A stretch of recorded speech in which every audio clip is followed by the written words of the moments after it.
Hello, we will start with lesson 6.2 about area that has a particular name.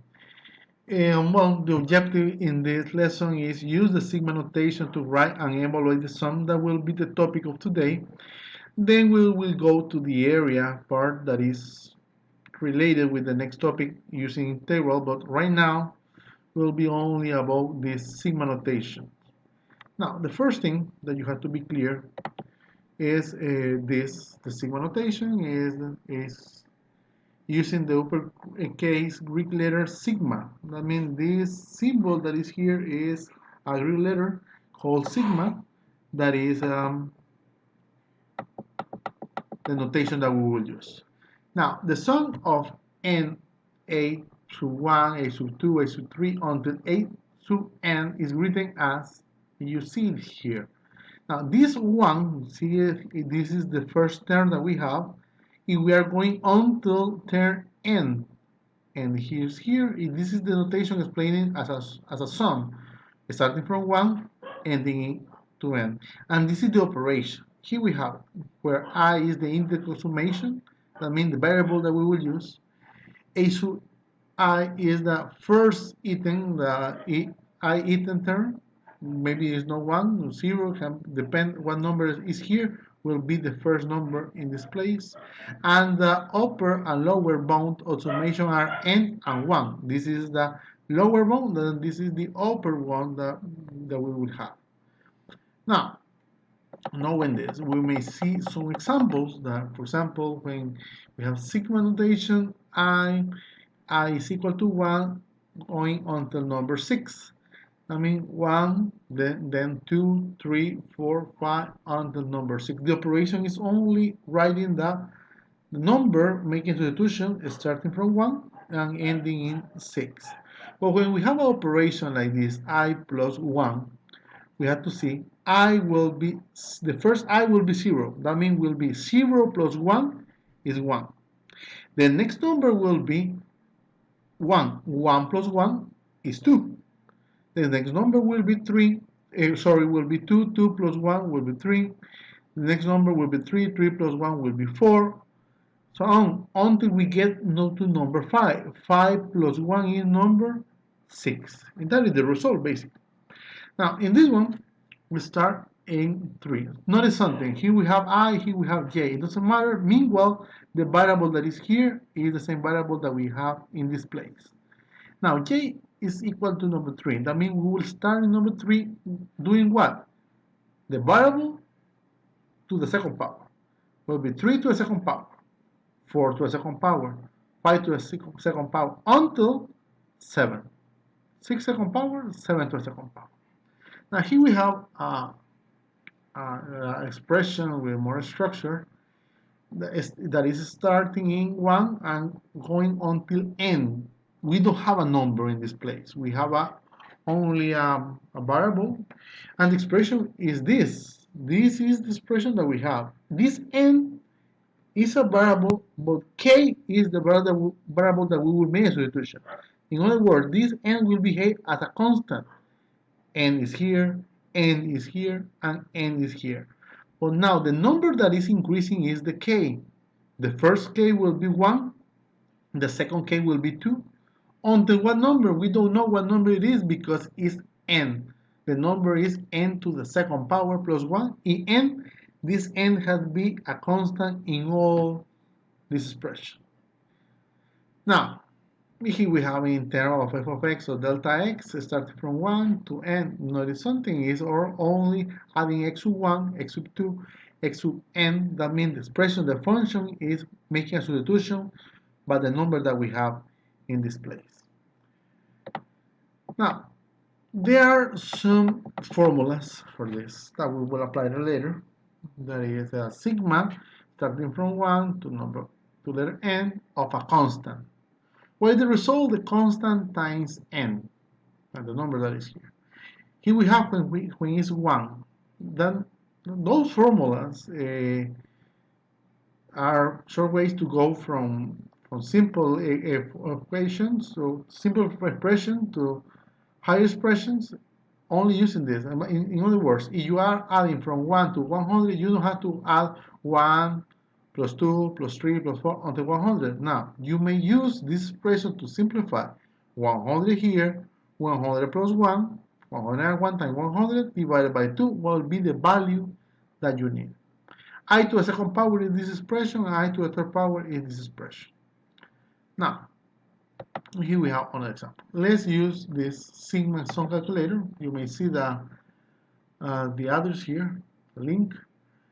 Now, this is the same notation that we have, sum up.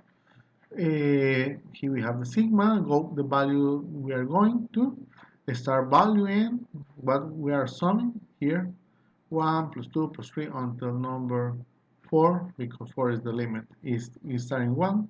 The final answer is 10. But now, here we have a calculator to make this. Some of your calculators have the option to solve this. You only have to write, you explore your calculator, if you have it, don't worry, but if not, use this mathsfun.com and then go to the sigma calculator. Now, if we have 1 to number 10, if the expression is n, we are making only the substitution 1 plus 2 plus 3 until number 10. The answer is 55. But if we want to something complicated like to a second power, here we have something interesting. Will be 1. 1 to a second power is 1. 2 to a second power is 4. 3 to a second power is 9, and so on. 9 to a second power is 81. 10 to a second power, because that is the final number, is 100. The final answer is, adding all this, is 385. N minus 2. Here. The first number is 1. 1 minus 2 is negative 1. 2 minus 2 is 0. 3 minus 1 minus 2 is 1. So here we have the expression. The final number is 10 minus 2 is 8. We add all those results, we get 35. If we want a multiplication, b n, oh, sorry, you have to spread. I write n minus 2. Let's make that distributive property. Will be n second power minus 2n. Here we have the expression. See, if I multiply n at the beginning, I make distributive property, we get the value here. So calculator made it easier, avoiding this step to make the distributive property. Let's be clear, it's not the objective in this lesson is not find the value at the end. I know that there are some utility that you may use, and you will use. You will use it. But let's see some practice how will be the topic instead. Now, here we have the expression. That is the exercise number 2 in your book. Now, here we have to find the substitution, making substitution on this. See, we may do distributive property like the example that we just made. K to the second power minus 4k, you may find the value. But I want to see the expression that we have. I want to see this.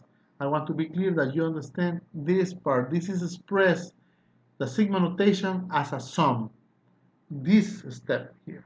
Then it's simple. Make 5 minus 4 is 1. 1 times 5, 5.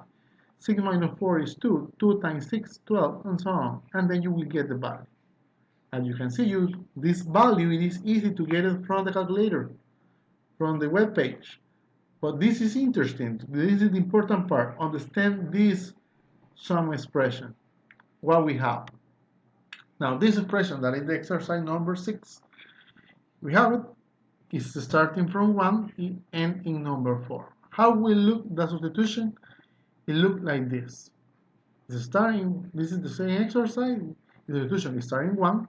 This is the first step. The second step is making substitution with number 2. The third step is making substitution with number 3. And the final is 4 in this part. That means in the place where I is in the expression. Now, substitution, every result is 8, 28, 68, 134, and then you get the result. Number 8, the exercise number 8 is the inverse. You have to use the sigma notation to write the sum. Now, what we want, the sigma notation, how we look, we have to see where what number is changing. 1, 2, 3, until 14. That means this number, this part is the part that will be our I. If we're using I or N, it doesn't matter.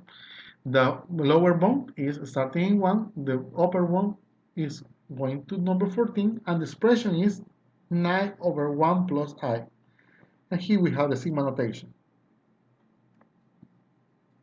Now, this one. What is the value that is changing? Here we only have two expressions. Notice that n in this place is the same n in this place. The n is the same n in this place. But we have a change. We don't have an n, here we have an n. That means the only change that we are making is in this part. What is the first value that we have?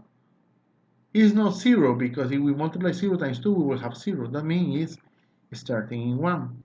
We will start in 1, it will end in n.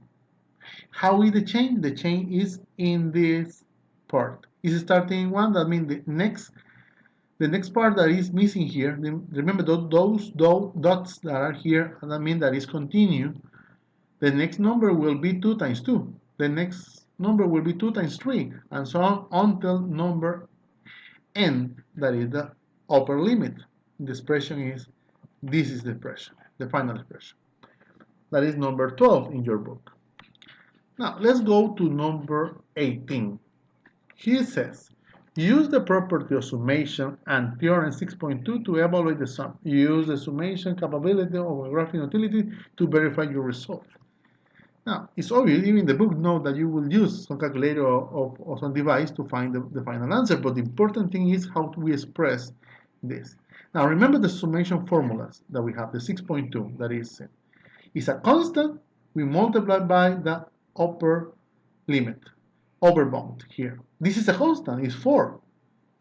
And this I is a number that is multiplied using this expression, n plus 1 over 2. Let's see it as expression that is here. We will use those formulas. This one, that is this, and the formula of the constant. Let's make the substitution. He will multiply by 5. See? By 5 by the formula that is this. Then a substitution. N. N is the upper bound, 16. 16 plus 1 over 2. Minus the constant times the upper bound, that is 4 times 16.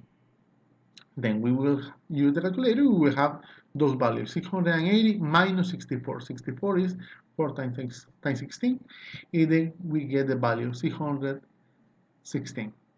You have to be able to understand what formula you will use. Now, another exercise using the same. This is 22. As you can see at the beginning, using the web page, you write it like this will be a problem. Make the distributive property will be I times I to a second power, I times 1. Then we have the distributive property is I to a third power plus I times 1, I. Now there is expression for this. What is the expression is, one is for I, this is the expression, and the other expression is I to a third power, that is, this is the notation that we have, that is the formula number 4 in your book. Now, a substitution, simple like this. Remember, the more important part is this n, is 10 plus 1, 4, and 10 plus 1 over 2. And then you have. What happens when is, you see, you can see the result. What happens when is a number different than 1 in this part that is at the end, different than 1 here? Well, then you have to make a subtraction, but I will explain this in another video when we have a number that is different than 1 in this